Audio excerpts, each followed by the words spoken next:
Hi welcome back to Yamuna Manjunath YouTube channel. ಎಲ್ಲರೂ ಹೇಗಿದ್ದೀರಾ? ಇವತ್ತಿನ ವಿಡಿಯೋ ಏನು ಅಂದರೆ ನಾನು ಬಾಗ್ನದುಡ್ಡಲ್ಲಿ ಏನು ತೊಗೊಂಡೆ ಅನ್ನೋದೇ ಒಂದು ವಿಡಿಯೋ.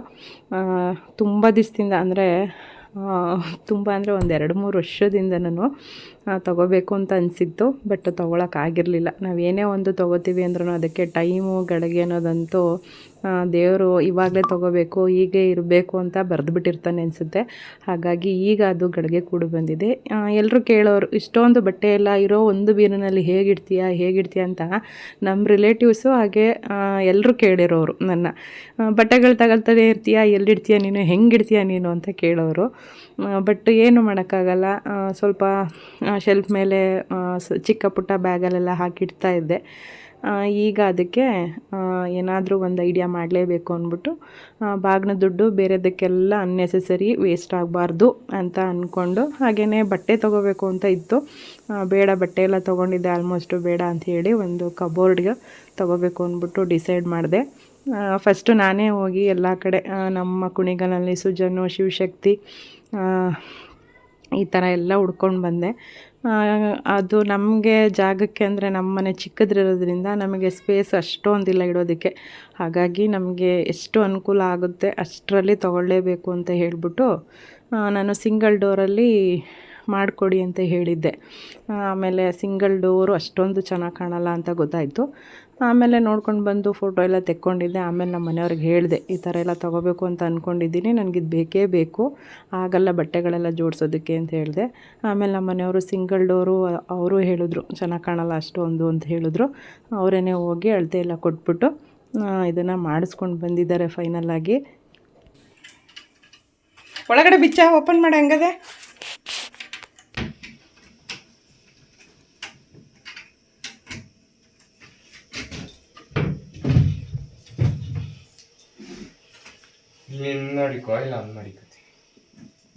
ಎಲ್ಲಲೇ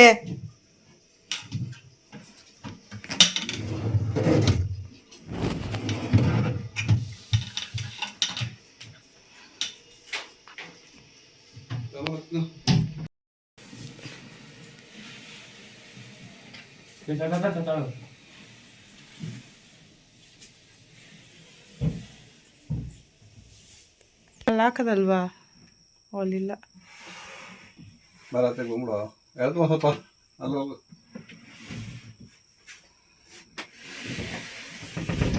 ಡೌಟು ಹೊಡಿತದೆ. ಯಾವ ಕಡೆ ಡೋರು? ಈ ಕಡೆಗೆ ಕೊಡ್ತಾ ಇದ್ದೀನಿ, ಹಿಂಗೆ ಹೇಳ್ತಾರೆ. ನಾನು ಅದೇ ನೋಡಿದ್ ಬರೋದೇ ಇಲ್ಲ. ಹಿಂಗೆ ಬಾ ಚಲೋ, ಅಲ್ಲಿ ಹೆಂಗನದೆ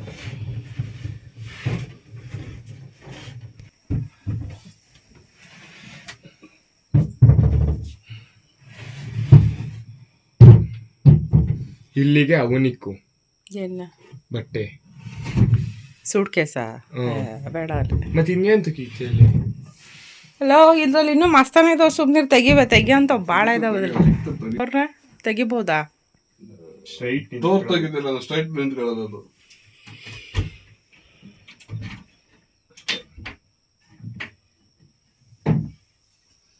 ಆಡಾಗಿ ಎಲ್ಲ ಅಂದ್ರೆ ಸ್ಪೇಸ್ ಎಲ್ಲ ದೊಡ್ಡದಾಗೈತಲ್ಲ, ಉದ್ದ ಐತೆ. ಉದ್ದಕ್ಕೂ ಅದೇ ಎಲ್ಲ ಒರೆಸ್ಬೇಕು.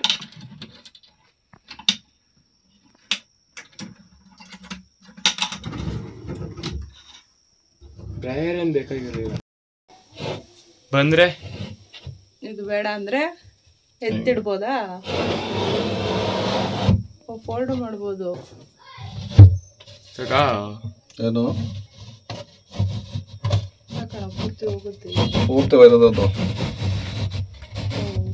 ಸೂಪರ್ ಅಲ್ಲ? ಮಚ್ಚದ ಹೆಂಗೆ ಅಷ್ಟೇ. ತಿರ್ಗಾ ಹೋಗ್ತಾರಲ್ಲ, ಇಲ್ದಕ್ಕೆ ಸ್ಕ್ರೂ ಹಾಕೋದು ಬಿಟ್ಟು ತೆಗ್ದವ್ರು ಅಷ್ಟೇ, ಸ್ಕ್ರೂ ಹಾಕಿಲ್ಲ. ಬೇಕಾದ್ರೆ ಸ್ಕ್ರೂ ಹಾಕ್ಬಿಟ್ರೆ ಪರ್ಮನೆಂಟ್ ಆಗಿರ್ತದೆ. ಹೇಳ್ದಂಗೆ ಮೇಲೆ ಕೆಳಕತ್ತಾಗ ಮೇಲ್ಗಡೆದು ಹಿಂಗೆ ಇರೋದು ನಂದು. ನೋಡಿದ್ರಲ್ಲ ಯಾವ ಥರ ಇದೆ ಅಂತ ನನಗೆ ಕಮೆಂಟ್ ಮೂಲಕ ತಿಳಿಸಿ. ಹಾಗೆ ನಮ್ಮ ಮಂಚದ ಹತ್ರ ರೂಮಲ್ಲಿ ಮಂಚದ ಪಕ್ಕ ಸ್ವಲ್ಪ ಗ್ಯಾಪ್ ಇತ್ತು, ಒಂದು 2.5 ಅಡಿ 3 ಅಡಿ ತನಕ ಜಾಗ ಇದೆ. ಅಲ್ಲಿಗೆ ಅದನ್ನು ಫಿಕ್ಸ್ ಮಾಡಿ ಇಟ್ಟಿರೋದು. ಅದೆಲ್ಲ ಇಟ್ಟಾದಮೇಲೆ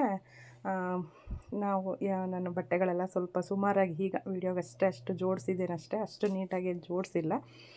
ನನಗಂತೂ ತುಂಬಾ ಅನುಕೂಲ ಆಯಿತು ಇದು ತೊಗೊಂಡು ಬಂದಿದ್ದು. ಯಾಕಂದರೆ ಅಷ್ಟೊಂದು ಹಿಂಸೆ ಆಗಿಬಿಟ್ಟಿತ್ತು ನನಗೆ ಬೀರಿನಲ್ಲಿ ಬಟ್ಟೆ ಜೋಡಿಸೋದಕ್ಕೆ.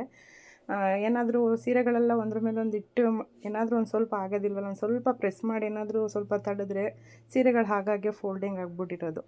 ನೋಡಿ ಫೈನಲ್ ಆಗಿ ಈ ಥರ ಇದೆ. ಹಾಗೆಯೇ ಹ್ಯಾಂಗರ್ ಬೇಕಂತಲೂ ಕೂಡ ಕೇಳಿದರು ನಮ್ಮ ಮನೆಯವರು. ನನಗೆ ಹ್ಯಾಂಗರ್ ಏನು ಅಷ್ಟೊಂದು ಬೇಡ, ಬೀರಿನಲ್ಲಿ ಇದೆಯಲ್ಲ ಅದೇ ಸಾಕು ಅಂತ ಹೇಳಿ ತೊಗೊಂಡು ಬಂದಿದ್ದು. ಇದು ಒಂದು ಮುಕ್ಕಾಲು ಅಡಿ ಒಂದೊಂದು ಡೋರ್ ಬರುತ್ತೆ. ಹಾಗೆ ಇದು 5 ಅಡಿ ಉದ್ದ ಇದೆ.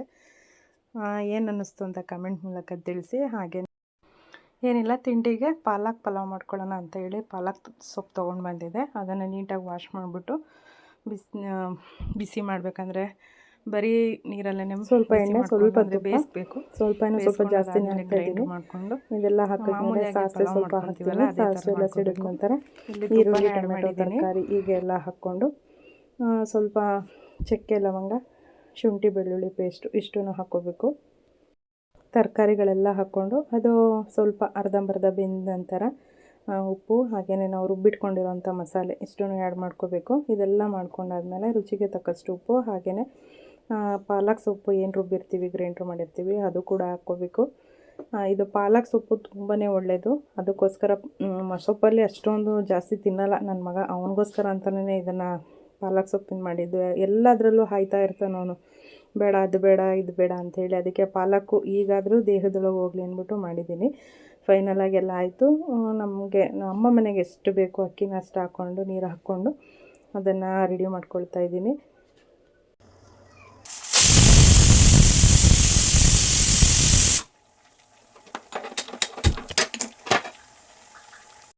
ಫೈನಲಾಗಿ ಪಾಲಕ್ ಪಲಾವ್ ತುಂಬಾ ಚೆನ್ನಾಗಾಗಿತ್ತು, ಟೇಸ್ಟಿಯಾಗಿತ್ತು. ಸ್ವಲ್ಪ ನೀರು ಕರೆಕ್ಟಾಗಿ ನೋಡಿ ಹಾಕ್ಕೊಳ್ಳಿ, ಯಾಕಂದರೆ ಅನ್ನ ಸ್ವಲ್ಪ ಗಟ್ಟಿ ಇದ್ದರೆ ತಿನ್ನೋಕ್ಕಾಗೋದಿಲ್ಲ. ಮೀಡಿಯಮ್ ಆಗಿ ಕರೆಕ್ಟಾಗಿ ಅದಕ್ಕೆ ಎಷ್ಟು ಹೊಂದಬೇಕು ಅಷ್ಟು ಹಾಕ್ಕೊಂಡ್ರೆ ಉದ್ದುದ್ರಾಗಿ ತುಂಬಾ ಚೆನ್ನಾಗಾಗುತ್ತೆ. ಹಾಗೆಯೇ ಪಾಲಕ್ ಸೊಪ್ಪು ಹೆಲ್ತಿಗೆ ತುಂಬಾ ಒಳ್ಳೆಯದು. ಇದು ಕೂಡ ರೆಡಿ ಆಯಿತು. ಹಾಗೆಯೇ ನನ್ನ ವಿಡಿಯೋ ನೋಡ್ತಾ ಇರೋರಿಗೆ ಕಂಟಿನ್ಯೂಸ್ ಗೊತ್ತಾಗುತ್ತೆ ಅಂದ್ಕೊಳ್ತೀನಿ. ನಮ್ಮ ಮನೆಯವ್ರ ಫ್ರೆಂಡ್ ಹತ್ರ ನಾವು ಬೆಣ್ಣೆ ತೊಗೊಂಡು ಬಂದಿದ್ವಲ್ಲ, ಅದನ್ನು ಕಾಯಿಸ್ಬೇಕಿತ್ತು.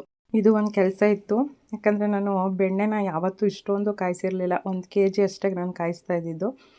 ರೆಡಿಮೇಡ್ ಆಗಿರ್ಬೋದು, ಹಾಗೆಯೇ ಬೆಣ್ಣೆನೇ ತೆಗೆದುಬಿಟ್ಟು ಕಾಯಿಸ್ತಾ ಇದ್ದೆ. ಈಗ ಅಲ್ಲಿಂದ ದೂರಿಂದ ತೊಗೊಂಡು ಬಂದಿದ್ವಲ್ಲ, ಇಷ್ಟು 4 kg ಏನೋ ಇತ್ತು. ನಾನೇ ಕಾಯಿಸ್ಬೇಕಿತ್ತು. ಅದು ನನಗೆ ಅಷ್ಟೊಂದು ಕಾಯಿಸೋದು ಐಡಿಯಾ ಇರಲಿಲ್ಲ. ಲಾಸ್ಟ್ ಟೈಮು ಅಮ್ಮ ನನಗೆ ಊರಿಂದನೇ ಕಾಯಿಸ್ಬಿಟ್ಟು ಕೊಟ್ಟು ಕಳಿಸಿದ್ರು. ಹೇಗೆ ಕಾಯಿಸ್ತೀನೋ ಏನೋ ಅಂತ ನನಗೂ ಭಯನೇ ಆಗಿತ್ತು. ಪರವಾಗಿಲ್ಲ, ಚೆನ್ನಾಗಿ ಕಾಯಿಸಿದ್ದೀನಿ ಅಂತ ಅನ್ನಿಸ್ತು. ಹೇಗೆ ಕಾಯಿಸಿದ್ದೀನಿ ಅಂತ ನೀವು ಕೂಡ ನೋಡ್ಬೋದು. ಬೆಣ್ಣೆನೆಲ್ಲ ಫಸ್ಟು ಒಂದು ದೊಡ್ಡ ಪಾತ್ರೆಗೆ ಹಾಕ್ಕೊಂಡೆ. ಎಲ್ಲ ಹಾಕ್ಕೊಂಡಾದ್ಮೇಲೆ ಕಾಯಕ್ಕಿಟ್ಟೆ. ಅದೆಲ್ಲ ನಾನು ಪೂರ್ತಿ ಆಚೆ ಬಂದುಬಿಡುತ್ತೆ ಅಂದ್ಕೊಂಡಿದ್ದೆ, ಯಾಕಂದರೆ ಪಾತ್ರೆಯಿಂದ ಮೇಲಿತ್ತು ಆ ಗೆಡ್ಡೆಗಳು, ಬೆಣ್ಣೆ ಗೆಡ್ಡೆಗಳು. ನಮ್ಮ ಮನೆಯವ್ರು ಹೇಳಿದ್ರು ಏನಾಗಲ್ಲ, ಅದು ಕರಗಿದ್ಮೇಲೆ ಕೆಳಗೆ ಹೋಗುತ್ತೆ, ಅಷ್ಟೊಂದು ತುಂಬ ಆಗಲ್ಲ, ಇರಲಿ ಬಿಡು ಅಂತ ಹೇಳಿದ್ರು.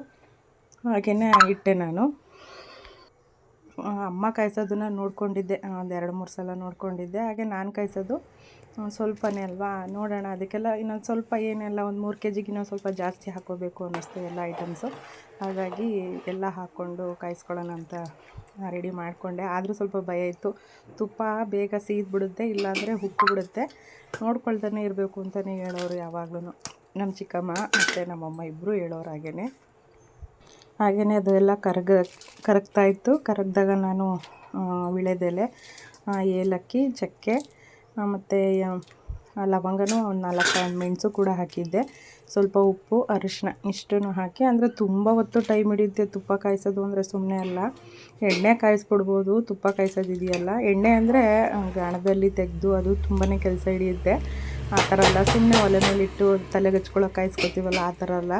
ತುಂಬ ಅಂದರೆ ತುಂಬಾ ಟೈಮ್, ಇದು ಮಿನಿಮಮ್ ಏನಿಲ್ಲ ಅಂದರೂ 1.5 ಅವರ್ ಆದರೂ ಟೈಮ್ ಹಿಡಿದಿದೆ ಇದಕ್ಕೆ ಸ್ವಲ್ಪ ಉಪ್ಪು ಹಾಕ್ಕೊಳ್ತಾ ಇದ್ದೀನಿ. ಉಪ್ಪು ಹಾಕಲೇಬೇಕು, ಇದಕ್ಕೆ ಟೇಸ್ಟ್ ಕೊಡುತ್ತೆ.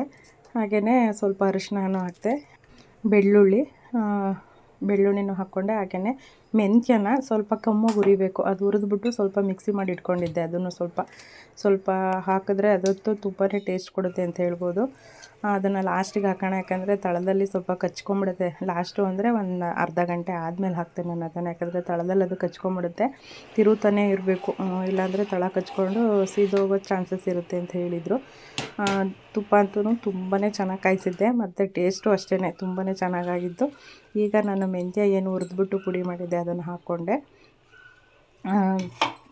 ಅಷ್ಟೊಂದು ಕಷ್ಟ ಅಂತ ಅನಿಸಲ್ಲ, ಬಟ್ ಏನು ಅಂದರೆ ಕೇರ್ಫುಲ್ಲಾಗಿ ಕಾಯಿಸ್ಬೇಕು, ಉಕ್ಕೋಗೋ ಚಾನ್ಸಸ್ ಇರುತ್ತೆ, ಹಾಗೆ ತಳ ಹಿಡಿಯೋ ಚಾನ್ಸಸ್ ಇರುತ್ತೆ.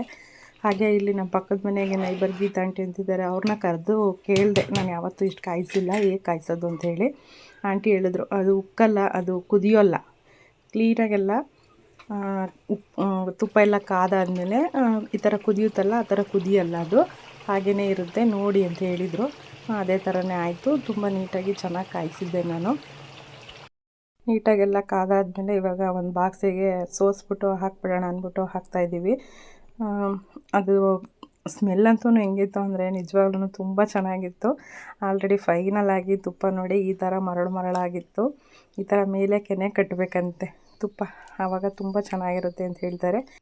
ತುಪ್ಪನೂ ಪರವಾಗಿಲ್ಲ ಕಾಯಿಸಿದ್ದೀನಿ ಅಂತ ಅನ್ನಿಸ್ತು. ನಮ್ಮ ಮನೆಯವ್ರು ಅಂತಿದ್ರು, ಇಲ್ಲ ಚೆನ್ನಾಗಿದೆ, ಚೆನ್ನಾಗಿ ಟೇಸ್ಟ್ ಇದೆ ಇದು ಬಿಡು ಅಂತ ಹೇಳಿದ್ರು. ಹಾಗೆ ಸಾಯಂಕಾಲ ಸ್ನ್ಯಾಕ್ಸಿಗೆ ಅಂತ ಹೇಳಿ ಮ್ಯಾಗಿ ಮಾಡಿಕೊಡು ಅಂತ ಕೇಳಿದ ಮಗ. ಹಾಗಾಗಿ ಇದೊಂದು ಚಿಕ್ಕದಾದಂಥ ವಿಡಿಯೋ ಅಷ್ಟೇ.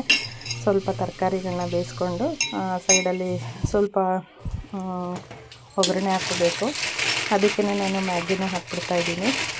ಮ್ಯಾಗಿ ಹಾಕ್ಕೊಂಡು ಸೈಡಲ್ಲಿ ಹೇಳಿದ್ನೆಲ್ಲ ಒಗ್ಗರಣೆ ಹಾಕ್ಕೊಂಡು, ತರಕಾರಿ ಹಾಕೋದ್ರಿಂದ ಒಂಚೂರು ತಿಂತಾನೇನೋ ಅನ್ನೋ ಇದಕ್ಕೋಸ್ಕರ ನಾನು ಅಷ್ಟೇ ಹಾಕೋದು, ಇಲ್ಲಾಂದ್ರೆ ಅದು ಕೂಡ ತಿನ್ನಲ್ಲ ಅವನು, ಅದರಲ್ಲೂ ಆಯ್ತಾನೆ. ಸ್ವಲ್ಪ ಉಪ್ಪು ಹಾಕ್ತೀನಿ, ಯಾಕೆಂದರೆ ಮ್ಯಾಗಿ ಪೌಡ್ರಲ್ಲೇ ಸ್ವಲ್ಪ ಉಪ್ಪು ಖಾರ ಎಲ್ಲ ಹಾಕಿರ್ತಾರೆ, ಹಾಗಾಗಿ ಇದಕ್ಕೆ ಆ್ಯಡ್ ಮಾಡಿಕೊಂಡು ಸ್ವಲ್ಪ ಅರ್ಧ ಟೊಮೊಟೊ ಹಾಕ್ಕೊಂಡಿದ್ದೀನಿ. ಒಂದು 2 ಪೀಸ್ ಅಷ್ಟೇ ಇದ್ದಿದ್ದು ಮ್ಯಾಗಿ ಪ್ಯಾಕೆಟ್, ದೊಡ್ಡದ್ರಲ್ಲಿ ದೊಡ್ಡ ತೊಗೊಂಡು ಬಂದಿದೆ, ಅದರಲ್ಲಿ ಚಿಕ್ಕದು 2 ಪೀಸ್ ಇತ್ತು, ಅಷ್ಟನ್ನು ಮಾತ್ರ ಹಾಕಿ ಅದಕ್ಕೇ ಮ್ಯಾಗಿ ಮಸಾಲೆ ಏನಿದೆ ಅದನ್ನೆಲ್ಲ ಹಾಕ್ಕೊಂಡು ಮಿಕ್ಸ್ ಮಾಡಿ ಆ ಒಗ್ಗರಣೆಗೆ ಮಿಕ್ಸ್ ಮಾಡ್ಕೋಬೇಕಷ್ಟೇ. ಸಿಂಪಲ್ಲಾಗಿ ಈ ಥರ ಆಯಿತು. ನೋಡಿದ್ರಲ್ಲ, ಇವತ್ತಿನ ವಿಡಿಯೋನ ಇಲ್ಲಿಗೆ ಎಂಡ್ ಮಾಡ್ತಾಯಿದ್ದೀನಿ. ಮತ್ತೊಂದು ಒಳ್ಳೆ ವಿಡಿಯೋ ಜೊತೆ ನಾನು ನಿಮ್ಮನ್ನು ಭೇಟಿ ಆಗ್ತೀನಿ. ಈ ವಿಡಿಯೋ ನಿಮ್ಗೆ ಇಷ್ಟ ಆಗಿದರೆ ಲೈಕ್, ಶೇರ್, ಕಮೆಂಟ್ ಮಾಡಿ. ಇನ್ನೊಂದು ಒಳ್ಳೆ ವಿಡಿಯೋ ಜೊತೆ ಸಿಗ್ತೀನಿ. Thank you for watching. Thank you so much. ನಗ್ತಾಯಿರಿ, ನಗಿಸ್ತಾಯಿರಿ.